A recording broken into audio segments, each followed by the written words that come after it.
सोचो, तुम एक ऐसे इंसान से मिलो जो नॉर्मल लोगों से बिल्कुल अलग हो, स्मार्ट, चार्मिंग, एजुकेटेड, और फिर एक दिन अचानक से पता चले वो एक खूनी है और उसने 30 से ज्यादा लड़कियों के खून किए हैं। खतरनाक किलर्स वो नहीं होते जो डरावने दिखते हैं, बल्कि वो होते हैं जो बिल्कुल आम हमारे जैसे हो।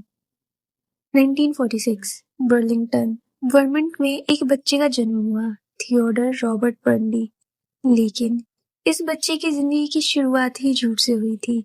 उसकी फैमिली में सिर्फ उसकी माँ थी, बाप का कोई नामो निशान नहीं था और वो लोग भी आर्थिक रूप से कमजोर थे। और फिर टेड के नाना नानी ने उसे अडॉप्ट कर लिया और दुनिया को बताया कि वो उनका बेटा है। और टेड को सालों तक इस बात का पता नहीं चला, और जब सालों बाद इस बात का पता चला कि जिसे वो अपनी बहन समझता था वो उसकी माँ थी, इस झूठ ने टेड को अंदर से तोड़ दिया और इस तरह कि वो कभी ठीक नहीं हो पाया। टेड एक शार्प, इंटेलिजेंट और फ्रेंडली इंसान था। टेड ने लॉ स्कूल में एडमिशन लिया, फिर उसने पॉलिटिकल पार्टी में भी कैंपेन्स में काम किया, लोगों की हेल्प की, और फिर उसने सुसाइड क्राइसिस हॉटलाइन में भी लोगों की हेल्प की। वो एक बहुत ही रिस्पेक्टेड इंसान था। लेकिन जनवरी 1974 सीटल वॉशिंगटन में रात के वक्त लिंडा आन हीली, एक 21 साल की लड़की जो अपने रूम में सो रही थी। सब कुछ ठीक चल रहा था। जब सुबह उसकी रूममेट आई तो उसने देखा रूम पूरा खाली था और बिस्तर पर खून के धब्बे थे और लिंडा भी रूम से गायब थी। और ऐसे ही करते करते काफी लड़कियां गायब हुई, जैसे मार्च में डोना गेलमेंसन, अप्रैल सुसन रेनकोर्ट, जून में जॉर्जन हॉकिंस। हर बार एक चीज कॉमन, सीधे बाल और कोई सबूत नहीं। पुलिस भी परेशान थी, पूरे शहर में डर का माहौल था। कोई भी माँ बाप अपनी बेटियों को अकेले घर से बाहर नहीं निकलने देता था। और तभी एक विटनेस सामने आई। उसने बताया कि उसने एक आदमी को देखा, उसके हाथ में प्लास्टर था और वो उस लड़की को मदद मांगने के बहाने कार तक लेके गया। और फिर वहां से वो लड़की गायब हो गई और उसकी गाड़ी थी बेज रंग की वॉल्क्सवैगन बीटल। 1974 के एंड तक टेड उताह शिफ्ट हो गया लॉ स्कूल के लिए एक नए शहर में। नवंबर 1974 मोरे उताह में कैरल द रोंच नाम की एक 18 साल की लड़की एक मॉल के बाहर खड़ी थी और तभी उसके पास एक आदमी आया, खुद को एक पुलिस ऑफिसर बताया और कहा, तुम्हारी गाड़ी के पास कोई सस्पिशियस था, हमारे साथ चलो, स्टेटमेंट देनी होगी।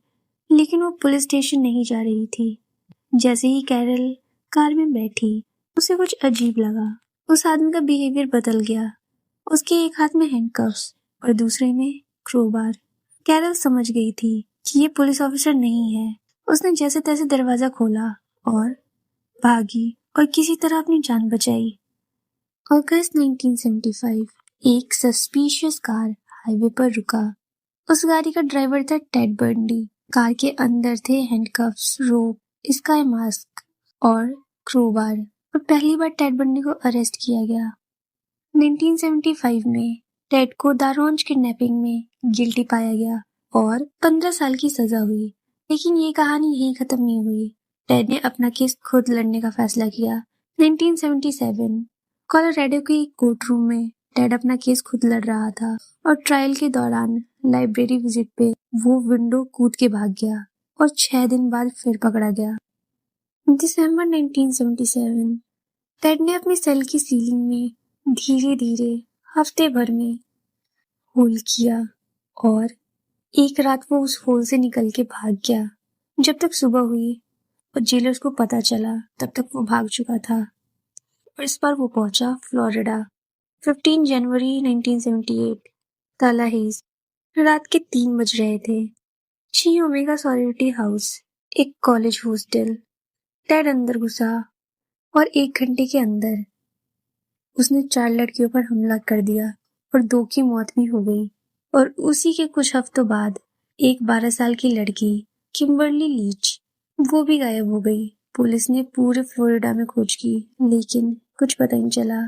फरवरी 1978 एक स्टोलन कार मिली ट्रैफिक स्टॉप पर। ड्राइवर ने भागने की कोशिश की थी, लेकिन पकड़ा गया। ऑफिसर ने उससे उसका नाम पूछा तो उसने कहा केन मिशनर। फिंगरप्रिंट मैच हुआ तो पता चला कि वो टेड बंडी है। फिर कोर्टरूम में टेड ने खुद को रिप्रेजेंट किया और वही एक औरत ने उसे प्रपोज किया। जेल में शादी हुई। फिर टेड गिल्टी प्रूव हुआ और उसे डेथ सेंटेंस मिला। एग्जीक्यूशन के दौरान टेड ने 30 मर्डर्स कन्फेस किए। 24 जनवरी 1989 7:16 AM टेड की डेथ हो गई फ्लोरिडा स्टेट प्रिजन में। मरने से पहले टेड ने कहा आई एम सॉरी।